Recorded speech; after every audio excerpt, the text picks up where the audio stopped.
Bonjour à tous, bienvenue dans le Racontage, l'émission où de sinistres inconnus vous racontent mal une histoire préalablement bien racontée dans un livre. Moi c'est David, je suis en compagnie de Clara. Bonjour David, bienvenue au Troublion littéraire, amoureux des mots et des histoires qu'on raconte autour du feu, et à toutes celles et ceux qui écoutent le podcast pour s'endormir. Alors aujourd'hui, pour commencer, peut-être l'entendez-vous, nous avons changé de micro. Effectivement, l'émission prend du galon, et donc nous avons amorcé d'ores et déjà un virage technologique certain. Et donc, qui dit nouvelle technologie dit aussi livre de SF. Alors aujourd'hui, nous allons aborder Lumière cendrée de Arthur C. Clarke, Earthlight, 1955, générique.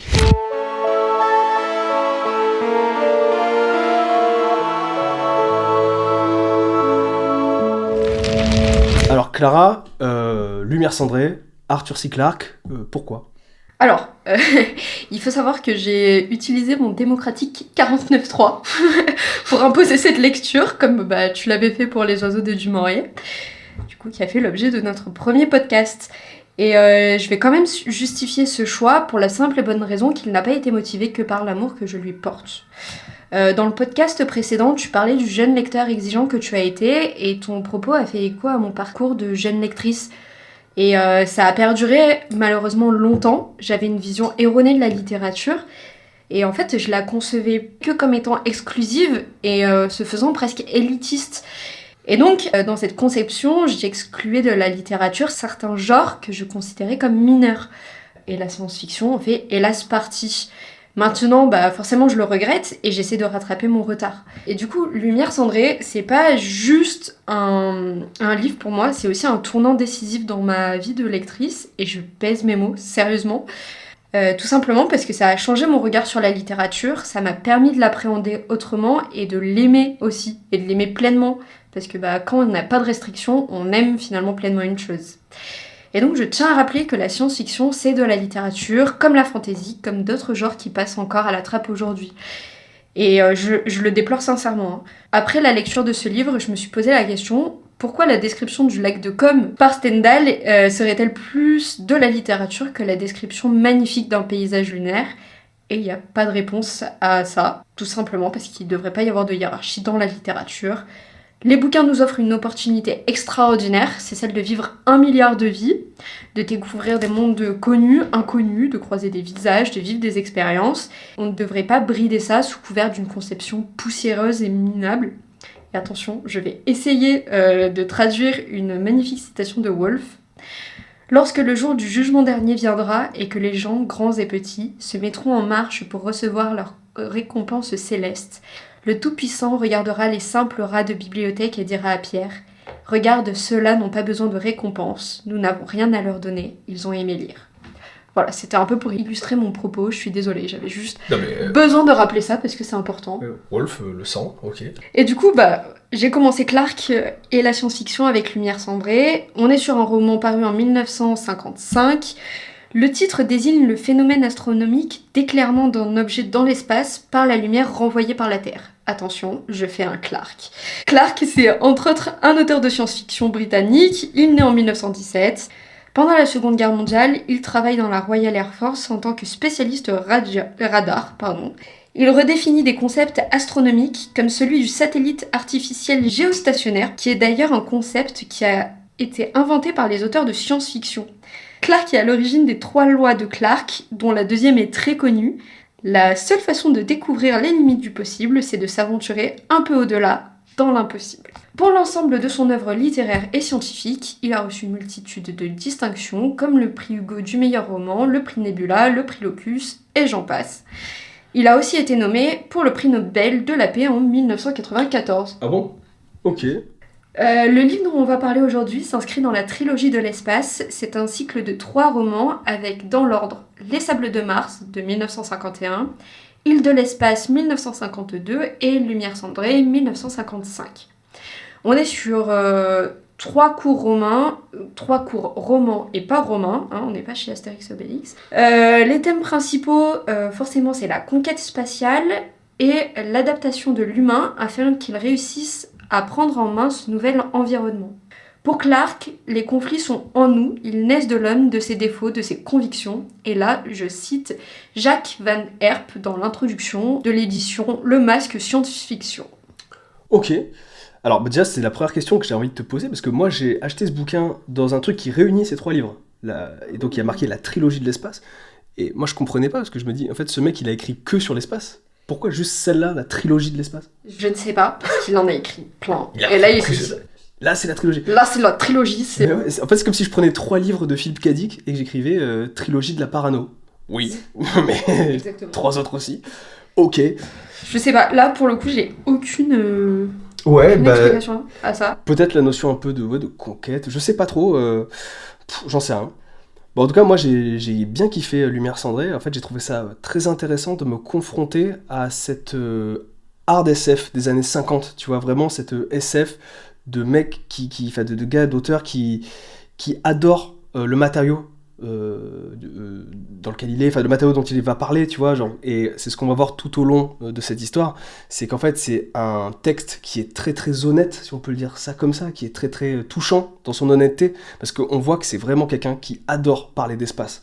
Et je dirais même que, en fait, en lisant ça, alors certes, j'ai lu Asimov et j'aime beaucoup les auteurs qu'il y a dans la génération d'après en SF, donc les K. Dick, les Le Guin, tout ça, mais j'avais jamais lu donc de C. Clarke, et avec ce livre, je me rends compte que c'est peut-être le livre le plus SF que j'ai jamais lu. Ah, c'est SF. Oui, je dirais même, c'est FF.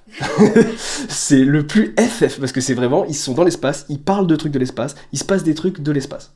On va commencer donc le racontage. Alors, au tout début de ce bouquin, on est dans un monorail, dont on comprend qu'il fait la liaison, la jonction entre la Terre et la Lune, et on croise un certain personnage, un certain Sadler, donc on ne sait pas encore trop qui c'est, on sait rien pour lui sur le moment, donc il voyage en compagnie de 4 astronomes dans un monorail, et alors c'est une introduction qui est très très très descriptive, et d'ailleurs très très belle, parce qu'en fait Sadler, tout comme le lecteur, va être confronté à des paysages lunaires qu'il n'a jamais vus. Sadler n'est jamais allé sur la Lune, le lecteur non plus, et donc en fait... C. Clarke va faire vraiment des descriptions de paysages très très belles sur ce moment un petit peu suspendu. Ouais, effectivement, on a tous les éléments de l'Inkipit, donc lieu, le monorail, on va sur la Lune, les personnages, Sadler, et ensuite les personnages qui seront nommés. Mais c'est vraiment, et on le verra à de nombreuses reprises dans le roman, tout est prétexte à décrire l'environnement. Et du coup, il fait un point astronomique sous couvert de précision. Il explique exactement ce qu'est cette obscurité qu'il s'obstine à nommer. De toute évidence, le soleil était absent.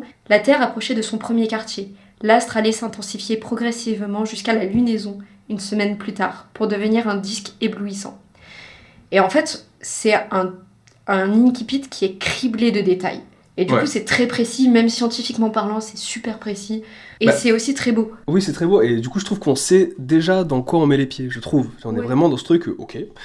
Déjà, il fait pas trop de quartier. À ceux qui, éventuellement, n'auraient pas envie de lire des descriptions plutôt scientifiques de certaines choses et tout, là, tout de suite, il met les 2 pieds dans le plat. C'est ça. On va vous parler de la Lune, les gars. Ça se passe sur la Lune.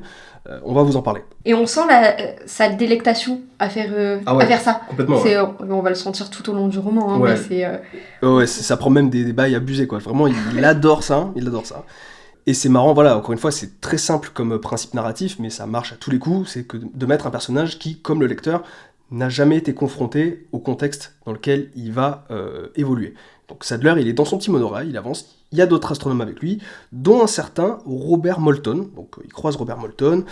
On comprend à ce moment-là que Sadler est un comptable, a priori, et qui vient sur la Lune pour analyser le coût de certaines opérations que vont faire des astronomes. Moulton, lui, il est plus habitué à la Lune, hein, c'est un astronome, un scientifique, il est là, et les deux, ils vont discuter dans le monorail, voilà. Il va rencontrer d'autres astronomes, hein, et puis, quelqu'un allume la radio.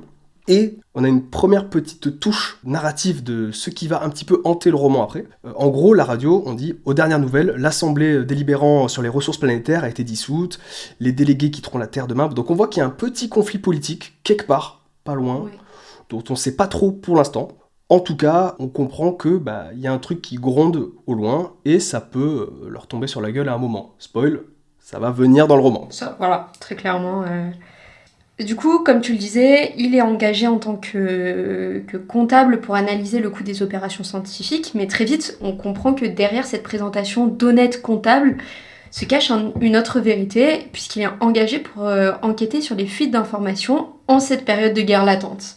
Et justement, ça arrive comme ça un petit peu en filigrane. Cette histoire de... Parce que c'est un roman d'espionnage. C'est un roman de SF, mais d'espionnage. Oui, clairement. Et là d'ailleurs, en plus, sur le chapitre qui suit, si Clarke va prendre le temps de poser le lore, déjà il va quitter un peu Sadler. On va voir que dans tout le roman il fait un peu ça. Parfois il quitte ses personnages, on en retrouve d'autres comme ça, de manière un petit peu anarchique. Parce que juste il a envie de mieux expliquer. Là pour le coup c'est le cas.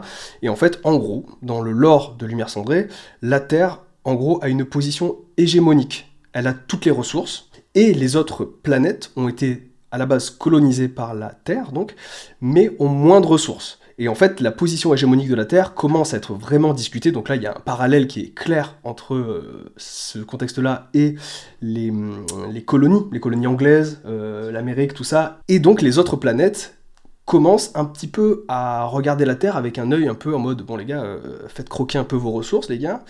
Et en parallèle de ça, un certain Roland Phillips, a écrit une théorie sur d'éventuelles ressources qui se retrouveraient sous la Lune. Et cette théorie a fait plus de bruit que prévu. Du coup, on comprend que les autres planètes commencent à s'intéresser petit à petit à la Lune et que la Terre va vouloir un peu protéger ce potentiel trésor. Pour Clarke, le système Terre-Lune est considéré comme 2 planètes jumelles et non d'une planète et de son satellite. Et ça, c'est aussi très important, les relations qui existent entre les planètes. Et on n'est pas encore dans l'idée qu'il développe donc dans Les Enfants d'Icare que la race humaine doit disparaître. Il tempère vachement dans ce roman. Et il tempère surtout la condamnation, puisqu'après les escarmouches vaines, les humains en comprendront l'absurdité et la vie reprendra son cours dans un cadre étrange peint de la manière la plus réaliste possible et la plus quotidienne aussi. Ouais, c'est un peu un petit spoil, je suis désolée. Non, mais attends, mais surtout c'est le truc assez important, c'est qu'en fait, ouais, le livre, on verra, et c'est le cas de beaucoup de livres de SF, est assez cynique sur la condition humaine, sur ce que fait l'homme en général, sur l'immuabilité des mauvaises habitudes de l'homme, mais quand même, il se permet d'être assez positif à certains moments assez précis. Alors, chapitre 3, on découvre une supernova. Là, pareil, il passe du coq à l'âne, et là, boum, on est à l'observatoire, pardon, je reviens sur ça, on est arrivé à l'observatoire. Et une supernova explose dans le ciel, donc une étoile meurt, donc oh my god, venez voir. Donc là c'est un certain Wagnall qui va chercher Sadler, il lui dit viens voir dans le dôme, c'est complètement ouf, il y a une supernova dans le ciel. Donc là il y a vraiment ce truc très rétro-futuriste dans les détails, donc ils vont dans un dôme de plastique et tout, enfin c'est vraiment, c'est à dessiner quoi.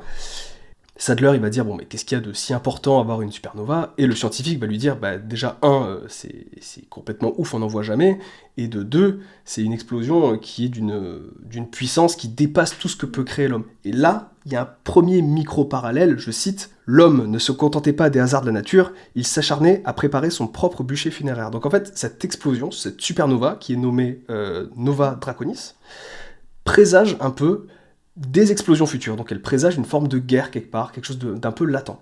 Exactement, parce que c'est vrai que lui, qui regarde à travers le télescope, et il essaye d'apercevoir ce phénomène qui enthousiasme tout le monde, mais lui, il a un œil profane, et donc il voit rien, et il est très déçu de ne rien voir, parce que pour lui, une supernova, et donc ça, je l'ai noté au crayon gris et d'une calligraphie très douteuse. Du coup, c'est juste une précision wikipédique. Et une supernova est l'ensemble de phénomènes qui résultent de l'implosion d'une étoile en fin de vie, avec une augmentation très brève, mais fantastiquement grande de la luminosité.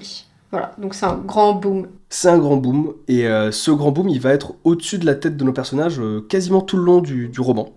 Et je trouve ça intéressant parce que, outre son côté présage, ben, il n'a pas d'autre fonction narrative que ça. En fait, ça explose, le roman ne va même pas parler de ça. D'ailleurs, elle est au loin, il y a une supernova, et c'est pour Clarke une occasion de parler de ce qu'est une supernova, mais surtout de faire juste un présage latent dans le ciel.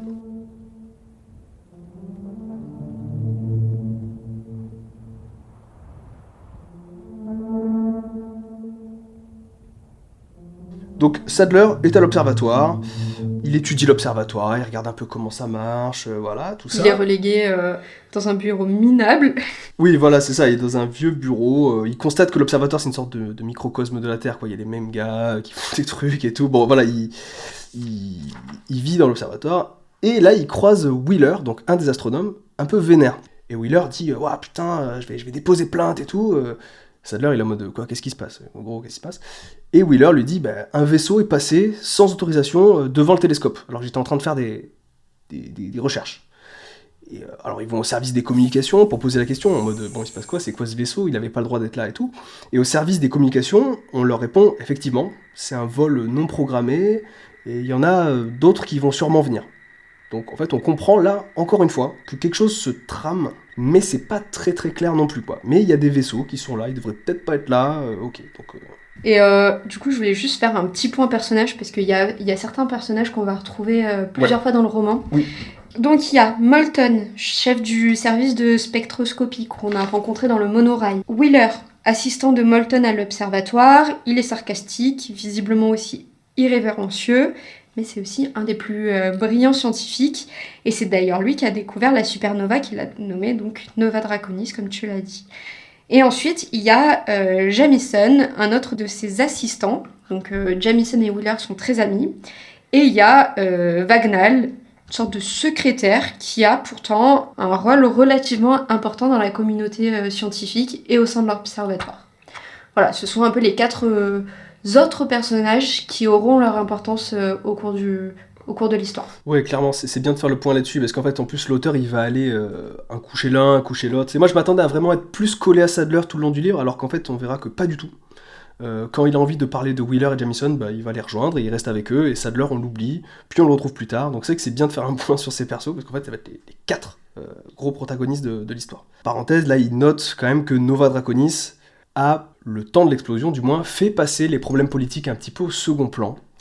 Mais Arthur C. Clarke nous dit quand même que le conflit va quand même revenir de plus belle. Je cite, « L'humanité ne supportait pas, à la longue, de se préoccuper de l'éternité. » Donc là, on voit, encore une fois, le positionnement pro-science de l'auteur, où l'humain et le futile vont toujours revenir au centre du débat, alors qu'en fait, il y a des questions qui sont beaucoup plus vastes, tu vois, l'univers et tout, et finalement, on les voit comme des distractions, parce qu'en fait, le conflit politique va nous revenir dans la tête très vite. Ouais, même si on sent qu'il y a quand même de la censure, ou que les informations sont reléguées au second plan. En fait, il y a quand même une stratégie de cacher les événements politiques, tout simplement. Et oui, et ce truc caché, alors ça rejoint, là on comprend de plus en plus qu'on est dans un roman d'espionnage, parce que dans le chapitre qui suit, l'auteur va un peu nous faire un point sur le lore de la Lune, il va nous réexpliquer ce truc de quelqu'un aurait trouvé éventuellement des gisements sous la Lune qui seraient éventuellement exploités, on comprend qu'il y a peut-être donc de l'uranium sous les mers de la Lune, et que ce sera un petit peu convoité.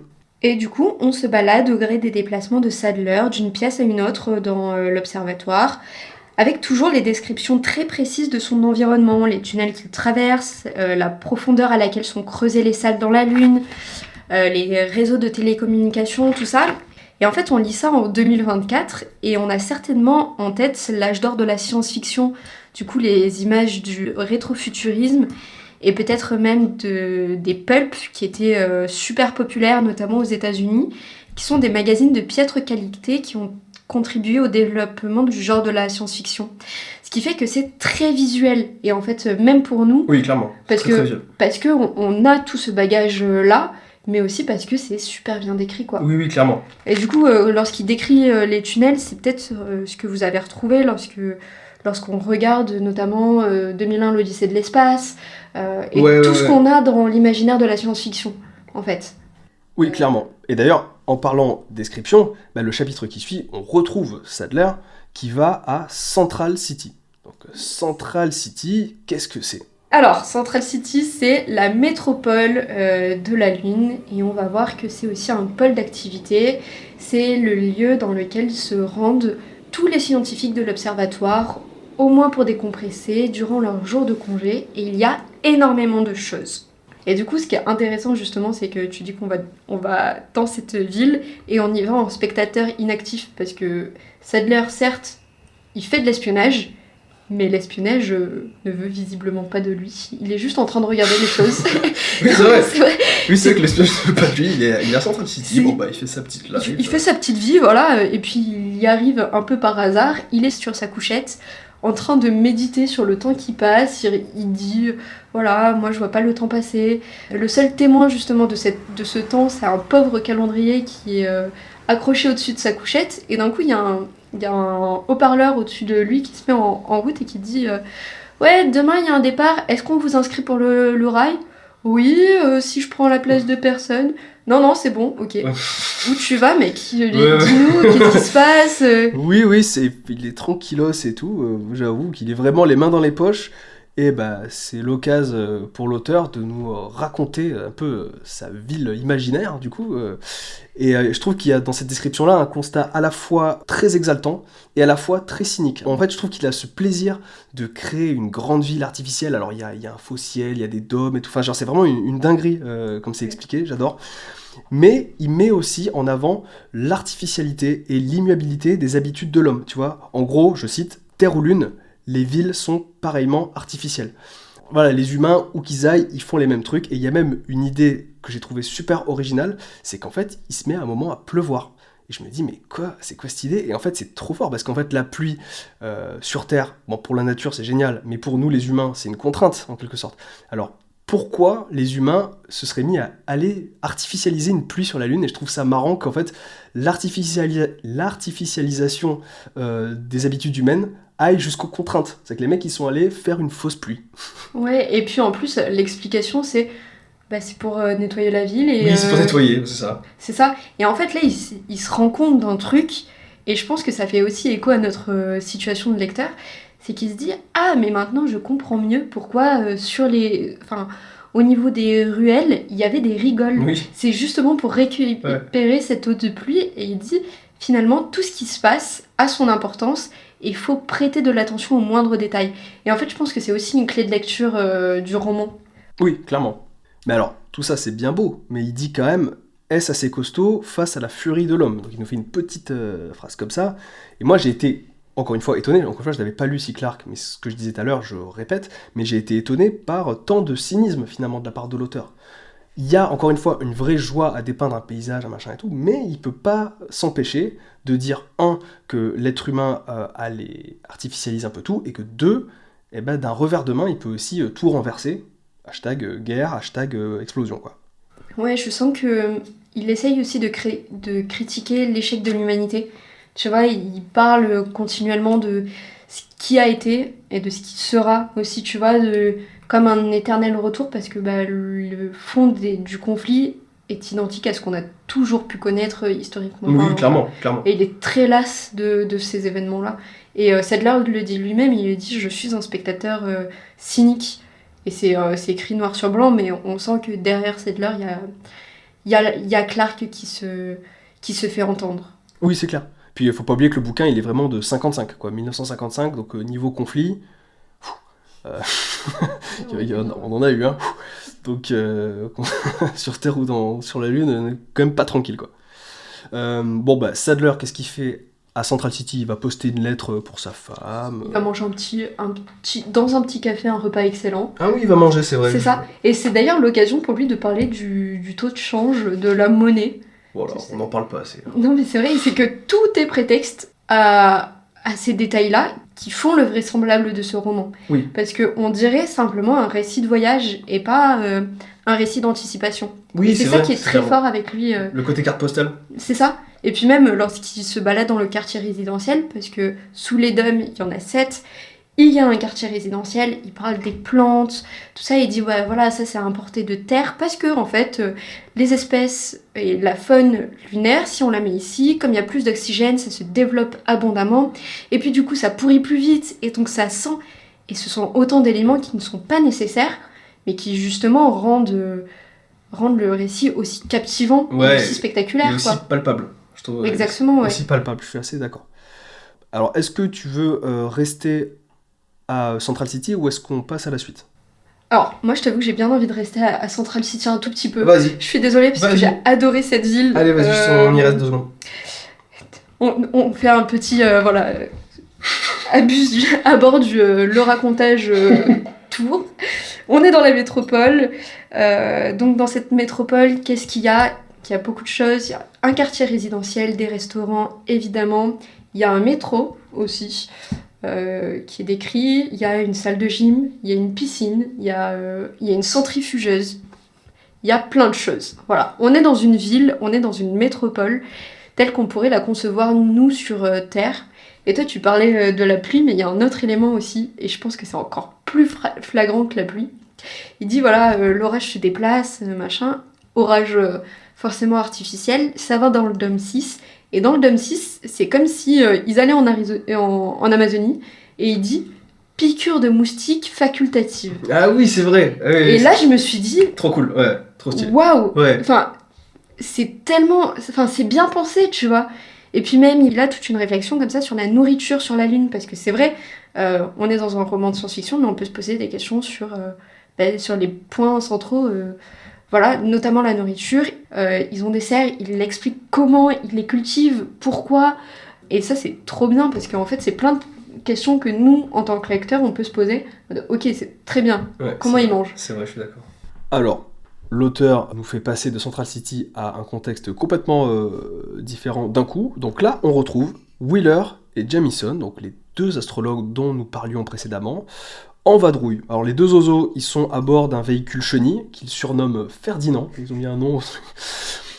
Et les mecs, ils conduisent sur la Lune. Alors, once again, c'est l'occasion pour C. Clarke de parler science avec des petites descriptions que j'ai trouvées quand même bien cool, de type les traces à l'arrière du véhicule que fait le véhicule sur la poussière ne seront pas vraiment recouvertes parce qu'il n'y a pas de vent. Trop stylé.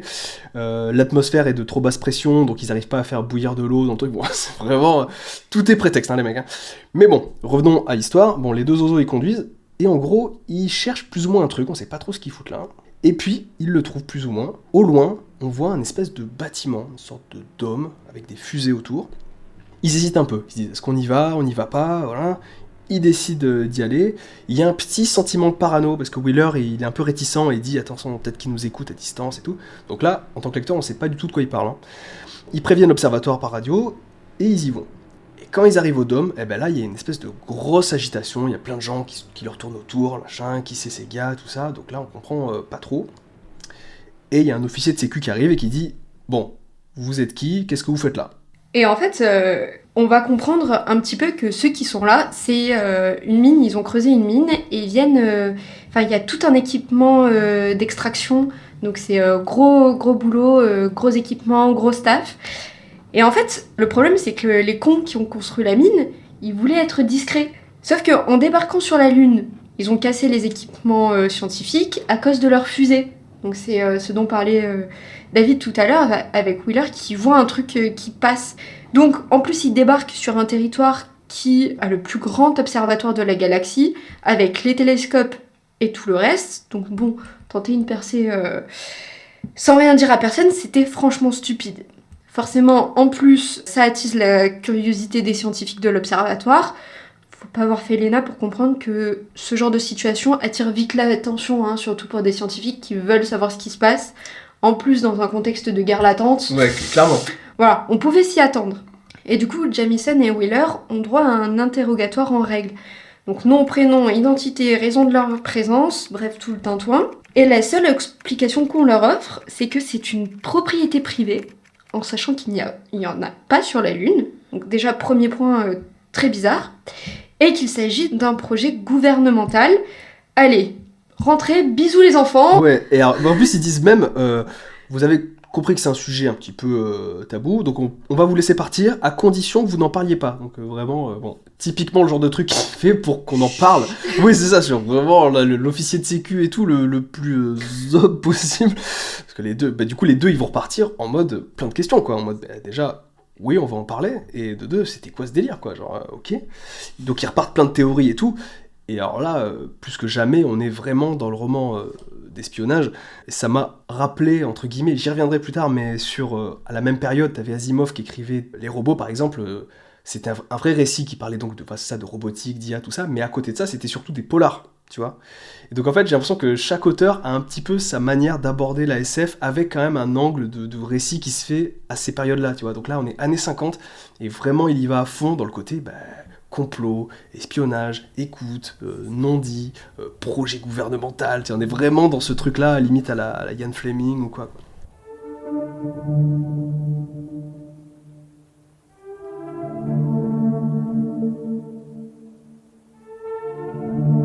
On retourne à l'observatoire et le directeur, qui est de retour, convoque Sadler.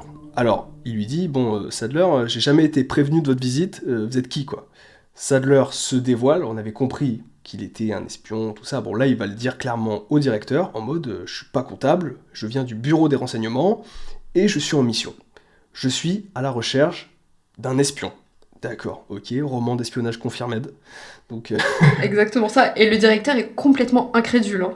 Sa réaction, ça pourrait être quoi, comment ça, un espion? Mais on est au 22e siècle, c'est quoi ces conneries? Qu'est-ce qu'on. Ouais, on en est encore là, les gars. Il y a encore des espions qui viennent s'infiltrer dans les trucs. Espionnage contre espionnage, qu'est-ce que. Moi, je suis juste un scientifique, je m'en fous, c'est quoi Et il lui dit oui, je suis un espion. Bah, donc, donnez-moi accès à tout, s'il vous plaît. Voilà. Ok, Sadler, jusque-là, tu étais inactif. Là, tu es inactif, mais autoritaire. Oui, c'est ça. En fait, depuis le début, c'est un espèce de, c'est ça, d'espion qui cherche du coup un contre-espion qui est dans l'observatoire. Donc ça on comprend. Mais c'est vrai que depuis le début du roman, Sadler, il est quand même pas hyper actif, quoi. Genre vraiment, il a vraiment les mains dans les poches. Voilà. Et alors là, c'est là que tu te dis, bah tiens, peut-être que l'enquête entre guillemets va monter en vitesse, un peu prendre en pression. Pas du tout. Ça va rester quand même assez chill au niveau de l'enquête. Honnêtement, là, on est à la moitié du roman et c'est à peu près à ce moment-là que ça commence à décoller, du moins la partie roman-espionnage. Bah d'ailleurs, on retrouve Sadler qui, lui, va commencer à faire des listes, des machins, il va commencer à faire sa petite recherche. Donc là, il fait son taf, enfin, le mec, il a fallu 50% de roman avant que tu te mettes au taf, mon gars. Il se pose enfin une question cruciale, c'est qui aurait pu, mais c'est surtout comment. Puisque on m'a dit que la fuite venait de l'observatoire, mais on verra beaucoup que ce sont des on-dit, et il dit, mais ok, mais comment, en fait? Comment? Alors, est-ce que l'espion sortirait à pied de l'observatoire? Non, je pense qu'on l'aurait vu. Est-ce qu'il partirait en véhicule chenille, comme Jamison et Wheeler? Du coup, il commence à douter de Jamison et Wheeler, du coup, est-ce que c'est eux?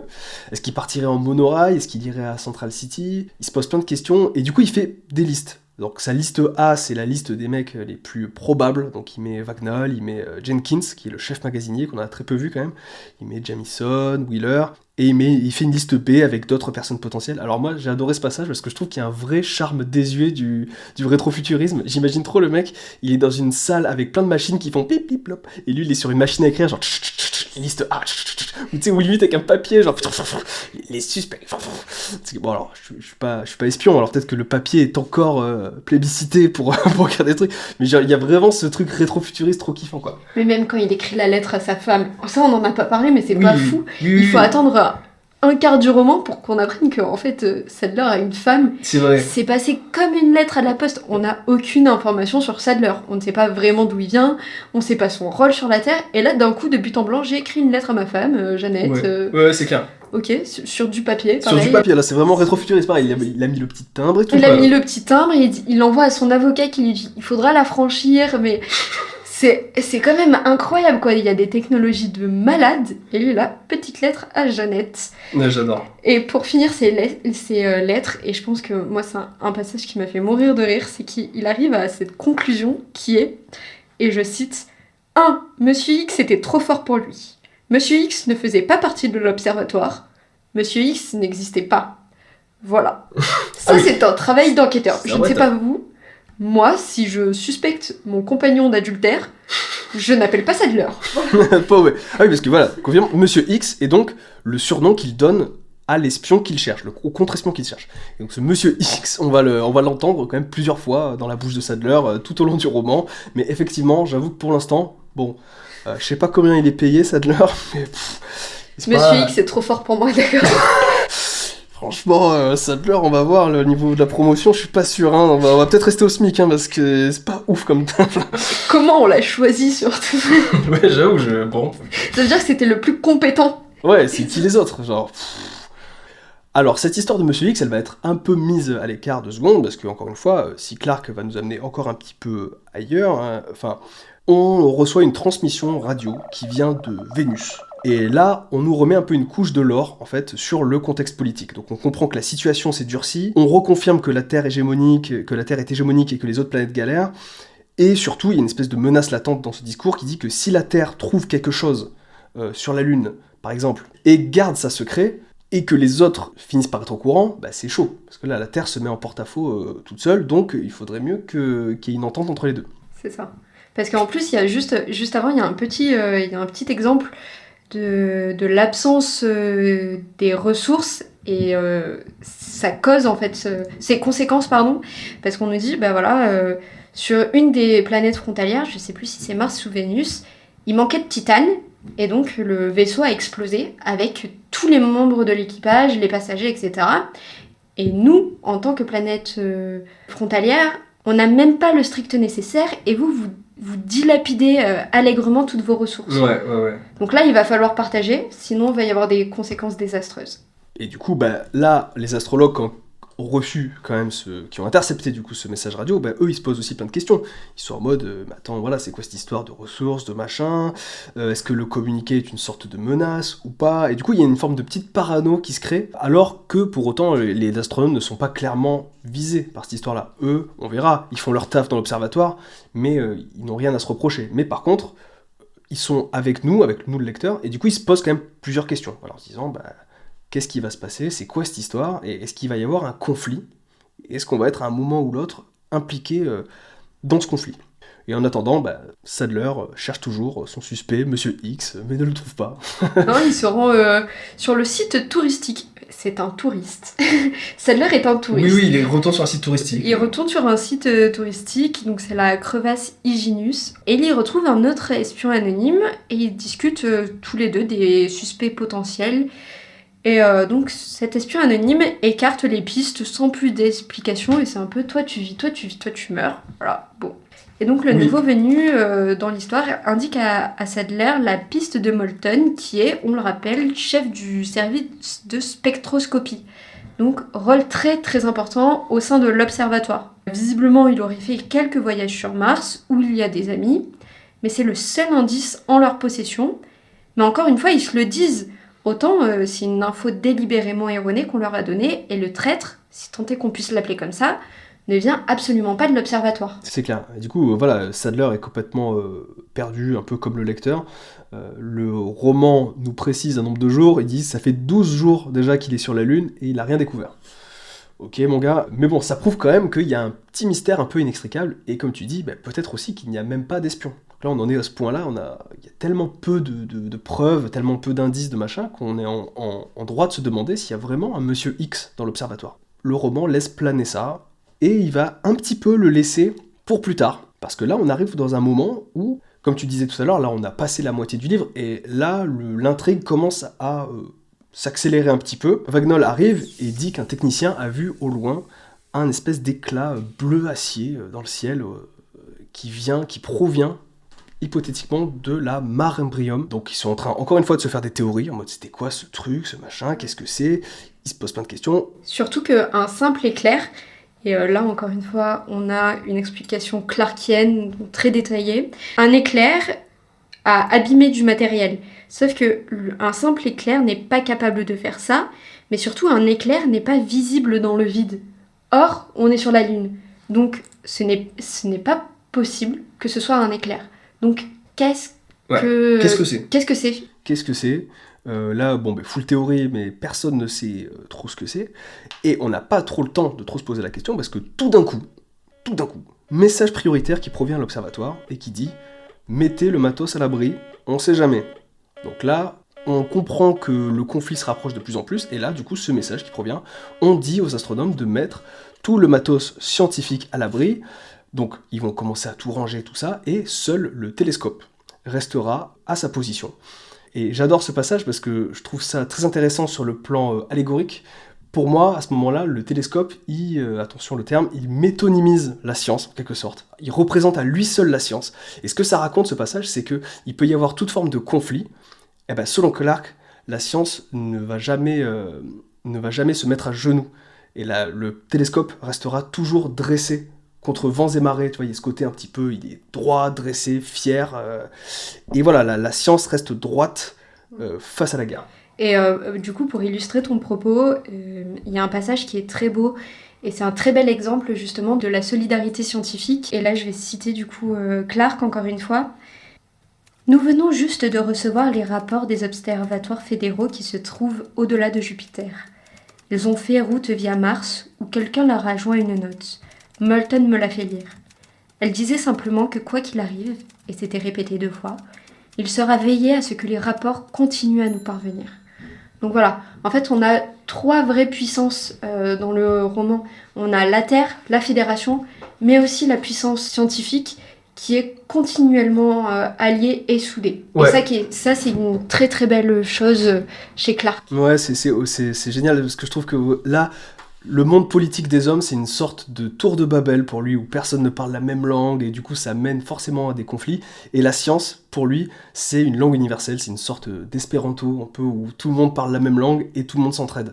Donc là, je trouve ça très très stylé comme passage. Donc, l'observatoire est en état de siège. Là, le temps passe un peu lentement, ils ont tout rangé, ils font même une tombola pour s'occuper, les mecs, ok.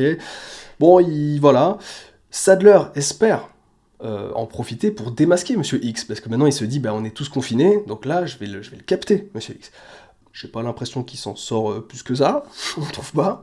Ah non, il s'en sort pas. Surtout que, forcément, on est en état siège, il y a une guerre latente qui va finir par exploser, on le sait. Et on met des hommes qui ne sont au courant de rien, forcément il va y avoir scission dans les rangs.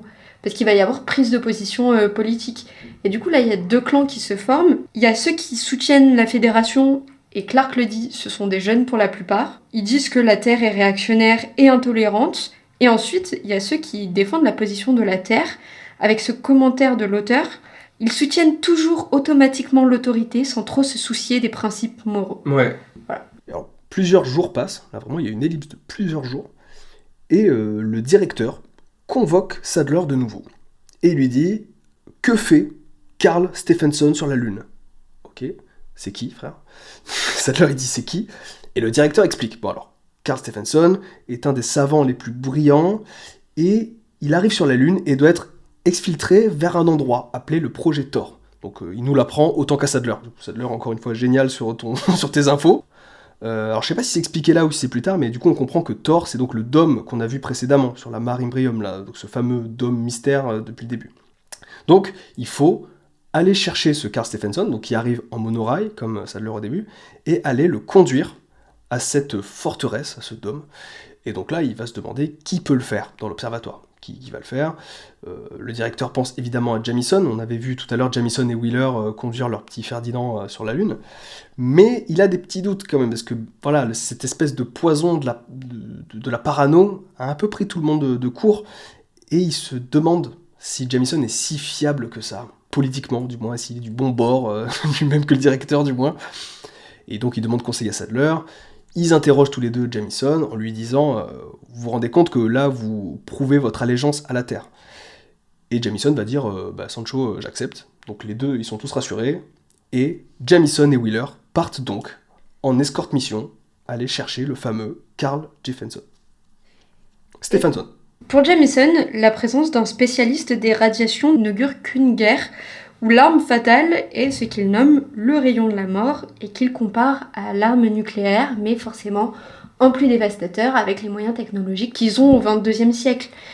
Donc il le transporte et il dépose l'homme dans la mine qui doit l'accueillir, et ils entreprennent le chemin retour avec l'appréhension que les événements s'accélèrent pendant qu'ils sont dehors, donc sans abri, et qu'ils puissent être les premiers à exploser. Parce que ça c'est vraiment... ça peut sembler être une peur irrationnelle, mais c'est ce qui va se passer en fait. Et oui, et même Stephenson leur avait dit, sur tout le trajet, leur avait dit, attention les gars, une fois que vous m'avez déposé, bougez-vous, parce qu'il y a moyen qu'il y ait un conflit dans pas longtemps, quoi. C'est ça. Ou alors mettez-vous à l'abri dans une crevasse. Mettez-vous à l'abri dans une crevasse, quoi. Ils sont dans la chenille, et d'un coup, l'équipement s'affole, champ de force d'une nature mystérieuse jaillit du dôme et envahit l'espace. Manque de peau, parce qu'on va voir que c'est une succession de malchance. Dans leur fuite, ils s'embourbent dans une cuvette de poussière. Si à vous ça n'évoque rien, et certainement pas les légendes qui circulent sur la Lune, sachez que ça fait paniquer Wheeler et Jamison, et à juste raison, parce qu'ils peuvent ne jamais en sortir, et donc fatalement mourir. Donc l'ironie de fuir le danger pour tomber sur un autre, vraiment de veine. Et puis c'est encore une péripétie prétexte pour Cyclope pour parler d'une cuvette lunaire, donc qui serait une espèce de sable mouvant, de poussière dans un truc. Et donc leur petite chenille, là, enfin leur ferdi. Leur ferdi, c'est vrai, cool. Ils arrivent finalement à s'en sortir, mais au bout de 3 heures, donc ils ont vraiment galéré. On avait un chapitre que de ça, de eux qui essaient de sortir de la cuvette. Et malheureusement, 3 heures, si on regarde derrière, ils sont à côté du dôme, ils n'ont pas fait beaucoup de route, et les vaisseaux de la Fédération arrivent. Bam, ça y est, on y est. Il y a une bataille qui se prépare, pour de bon. Ouais. Et là, on nous explique assez succinctement les armes dont disposent les deux puissances qui s'affrontent. Et par contre, là, Clark donne très peu de détails à ce sujet-là, et je pense que c'est parce que le conflit en lui-même ne l'intéresse pas, mais c'est aussi dans un souci de vraisemblance, tu vois, parce qu'il arrivait à faire de l'anticipation sur de la science, qui est son domaine, mais les technologies militaires, tu vois, c'est un peu moins son... Ouais, ça le positionne pas trop, c'est vrai. Après, il y a quand même une bataille. Pour le coup, on voit que du coup, la Fédération arrive avec plusieurs vaisseaux. On comprend, comme tu dis, c'est très succinct. C'est pas le focus de C. Clark. Mais du coup, qui s'envoie des petits lasers. On voit que le dôme, donc le projecteur, déploie un bouclier miroir anti-radiation. Bon, Jamison et Wheeler, eux, méga stress. Ils disent, bon les gars, on va se mettre, mon pote, on va se mettre à l'abri. Ils courent. Et ils vont se cacher dans une petite crevasse qu'ils avaient vue précédemment. Alors en partant, ils prennent 2-3 trucs à la volée. Et une fois dans la tranchée, Wheeler va confectionner une sorte de rétroviseur de fortune. Et pour pouvoir le sortir comme ça de la crevasse, pour regarder la bataille qui va avoir lieu. Je trouve intéressant ce passage parce que, encore une fois, et là c'est flag, c'est qu'en fait l'œil du scientifique prévaut toujours. Donc en fait, avec ce rétroviseur, c'est avec ça qu'il va regarder la bataille, et finalement, nous, en tant que lecteurs, on va regarder la bataille à travers son œil là, en fait. C'est pour ça qu'on verra pas, comme tu dis, toute la bataille, toutes les infos, on voit qu'une chose un peu succincte, mais c'est parce qu'on passe par le biais du scientifique, du personnage. Exactement, et aussi parce que ce qu'il ne voit n'est qu'une faible partie de ce qui se passe, aussi. C'est ce qu'il dit, il dit « ma vision est limitée malheureusement, mais il faut que j'en parle, il faut que je vois malgré tout. » Ouais, c'est ça. Alors quand même, ça tabasse derrière, alors bon, on comprend que le dôme, il envoie des lasers, des machins, enfin, le tout dans un... sacré silence quand même, un silence absolu, voilà, j'ai encore des petits détails d'espace, de machin, tout ça. On comprend que plus ça explose, plus du gaz remonte, et le gaz rend visible les rayons, scientifique much encore, et le dôme envoie un méga laser, donc un gros rayon, et on comprend qu'en fait c'est du liquide, enfin du métal fondu en fait qu'il envoie. Je sais pas si on l'explique plus tard ou si on l'explique là. Donc le rayon qu'on avait vu depuis le début n'était donc pas une onde ou un truc, c'était vraiment quelque chose de physique, et c'est ce pourquoi on le voyait sur le ciel lunaire. Donc bam bam, ça explose de partout, il y a un vaisseau qui explose, il y en a un deuxième qui va s'écraser en mode kamikaze contre le dôme, ça explose, il y a de la lave, enfin, c'est vraiment le gros carnage. Et là on comprend pas trop ce qui se passe, mais on conçoit que globalement plus ou moins tout le monde est mort là-dedans, je crois. Ouais, au Dome Thor, tout le monde est mort. On nous l'apprend après, mais on voit justement le squelette du vaisseau, et Wheeler, quand il se relève, il voit une partie du dôme qui est complètement arrachée, et c'est plus tard dans le roman où on nous dit, voilà, il connaissait les risques qu'ils encouraient en faisant ça, donc sous-entendu, tout le monde est mort, mais personne ne sort véritablement intact de ce... Oui, tout le monde a pris cher, quoi. Tout le monde a pris cher, à un moment donné, le sol s'écarte, un geyser en sort, mais après la bataille... C'est un geyser, de ce que j'ai compris, de ceux qu'il forait depuis le début, parce que ce projecteur, du coup, était, comme on l'a compris depuis le début, une mine de forage, donc que la Terre préparait un petit peu en soum-soum, et du coup, ils se sont pris le retour de flamme de la Fédération, qui est venu leur mettre des tirs dans la tronche. Mais au final, tout explose, tout le monde explose, la mine elle-même explose, il n'y a plus de survivants. Carl Stephenson aura vécu dans le roman l'équivalent de 20 pages. Il n'a pas servi à grand-chose finalement, si ce n'est expliquer un peu mieux ce qui se passait, mais finalement il a été conduit à sa propre mort. Et donc, l'observatoire apprend que Jamison et Wheeler sont en vie, ils vont les chercher, et Sadler, à l'observatoire, va les interroger. Donc là, Sadler se dévoile pour de bon à tout le monde. Il fait, les gars, je suis agent secret depuis le début. Voilà, il va un peu débriefer ce qui s'est passé, tout ça. Et ça permet à l'auteur, encore une fois, de nous rappeler que cette supernova de début de livre était une forme de prévision mortuaire. Je cite, « Les cieux avaient beau écrire en lettres de feu des présages de malheur, l'homme ne continuerait pas moins de s'occuper de ses propres affaires avec une suprême indifférence. » Très très bien dit, je trouve ça trop stylé. Et tout finit bien finalement pour l'observatoire à ce moment-là, et les chercheurs, parce qu'eux ils n'ont pas été raflés par cette guerre, ils étaient en quarantaine, on se souvient, et le mystère reste entier. sur Monsieur X.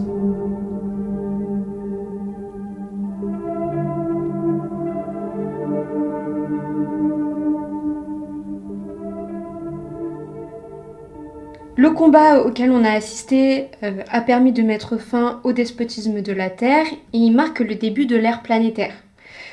Le jeu guerrier se termine par un pacte, enfin techniquement un pacte, mais quand j'ai acheté le roman, les lettres C et E étaient barrées, du coup pacte comme aux échecs, match nul. La guerre est finie et on retrouve Sadler dans l'épilogue 30 ans plus tard. Il retourne dans la métropole lunaire. Il se rend dans le quartier résidentiel qui ressemble à une grande ruche industrielle. Donc on est plus d'un quart de siècle après le combat et il retourne voir Molten. Ding dong. Alors, avant d'aller voir Molten, il regarde la ville, tout ça. Central City a encore évolué, encore changé. Il y a encore plein de descriptions super stylées. C'est une espèce de futur plus, quoi. Sadler croise un enfant qui parle en anglais lunaire. Je trouvais ça trop cool, ce truc-là, se dire que c'est vrai que nous, il suffit qu'on soit parfois à 50 km de distance et on a des patois différents ou des langues différentes. Bah, c'est vrai que là, d'une planète à une autre, c'est pas la même langue. Donc là, il croise un enfant qui parle l'anglais lunaire, je trouve trop cool. Et en gros, il lui dit, amène-moi à cet endroit. L'enfant l'amène, et là, ding dong, bonjour, vous vous souvenez de moi, c'est Sadler. Et donc là, comme tu dis, il a sonné chez Molten. Molten, on se souvient de lui, c'est le premier gonze qu'on a croisé au début du livre, dans le monorail. Chef de spectroscopie. Exactement. Et alors Sadler se dévoile. Il lui dit, j'étais agent secret, tout ça, il y a 30 ans, ça commence à dater. Et il explique qu'il est frustré parce qu'il n'a jamais trouvé ce Monsieur X. Il explique qu'il a eu ensuite la révélation dans un livre du contre-amiral Brennan, donc c'est un des mecs qui conduisait un des vaisseaux de la flotte qui a attaqué le Dôme, et qui disait qu'il y avait bien un contre-espion à l'observatoire, et que celui-ci vit désormais sur la Lune. Et donc, c'était vous, Molten, c'était vous le contre-espion depuis le début, mais alors la vraie question qui titille Sadler, c'est de savoir, mais comment vous faisiez, Molten, pour communiquer et envoyer des informations, parce qu'on était tous enfermés, c'était quoi le bail? Comment? Et en fait, il explique qu'il utilisait le télescope. Donc là, c'est très intéressant que ce soit le télescope qui reste, effectivement. Et voilà, c'était le télescope depuis le début. C'est ça. Donc c'était l'élément qui était à la vue de tous, qui représentait la science, qui représentait l'observatoire. Et en fait, il le détournait pour qu'il devienne un projecteur d'une immense puissance. Et du coup, ça lui permettait comme ça de communiquer avec la fédération et donc d'échanger ces informations très importantes. Voilà, et ça, je trouve ça super marrant, parce qu'on l'a vu tout à l'heure, le télescope restait dressé même en temps de guerre, mais ce qui est fort, c'est que le télescope avait également un coup d'avance sur tout le monde dans l'histoire, et même sur le lecteur, parce que c'est lui qui a dupé tout le monde. Donc décidément, cette science-là, représentée par le télescope, était vraiment plus forte que tout le monde dans l'histoire. Donc, l'agent secret et l'espion font la paix autour d'un verre, et le roman se termine avec une note particulièrement happy end étonnante, je cite « Plus jamais, aussi loin dans le temps que l'imagination puisse vagabonder, la race humaine ne serait divisée en clans ennemis. » Donc malgré tout, Clark ne peut pas s'empêcher de ne pas faire une happy end, je trouve ça assez étonnant, surtout que la race humaine ne serait jamais divisée en clans ennemis, tant qu'il y a le foot, tant qu'il y a le football, c'est pas possible. Donc peut-être que dans le monde de Clark, il n'y a plus le PSG, mais en tout cas... Je le souhaite. Je le souhaite aussi. En tout cas, étonnante happy end qui termine cette histoire qui pourtant était assez cynique. Ouais, surtout que dans le premier passage, donc lorsqu'il parle de l'artificialité de la métropole, il dit « Pourquoi l'homme avait-il donc pris la peine de quitter son propre monde, puisque tous ses voyages et toutes ses expériences avaient si peu influencé sa nature fondamentale ?» Donc en fait, il est cynique tout au long du roman, il a ce regard très las, et finalement, voilà, il a contenu sa condamnation, et il laisse une chance à l'humanité, et il lui laisse une chance de se dévoiler enfin dans sa plénitude. C'est clair.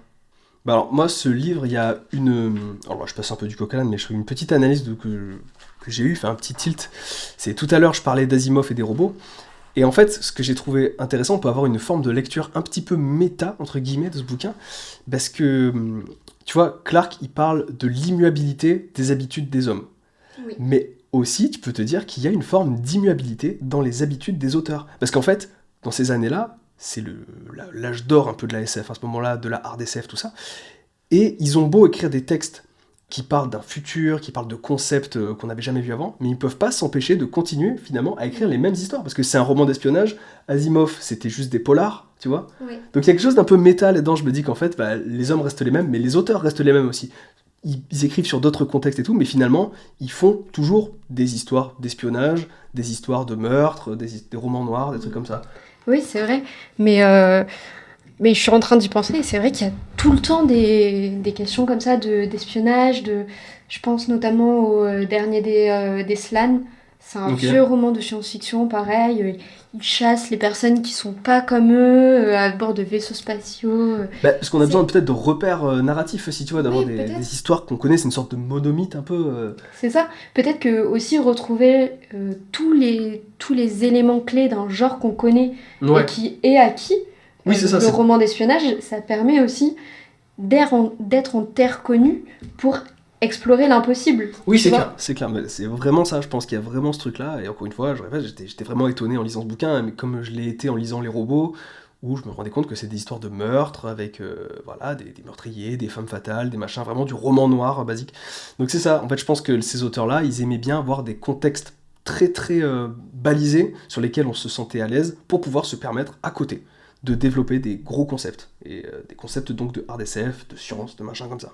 Après, ça vient aussi dans un contexte de peur et dans le contexte qui était le leur de la conquête spatiale aussi. Tu vois, on Oui. était dans une guerre aussi latente pour savoir qui allait coloniser le premier, etc. Oui, et oui, je oui. pense que toute cette peur de savoir qui sera l'impérialiste final, justement, qui atteindra l'espace et qui pourra faire ses colonies, cette peur-là, elle se retrouve dans l'écriture aussi. Oui, Tu c'est vois, vrai. ils ont comme exorcisé les Oui, peurs, clairement. parce qu'ils disent, ok, au début on se battait pour un territoire géographique mais terrien, là on va se battre pour un autre espace.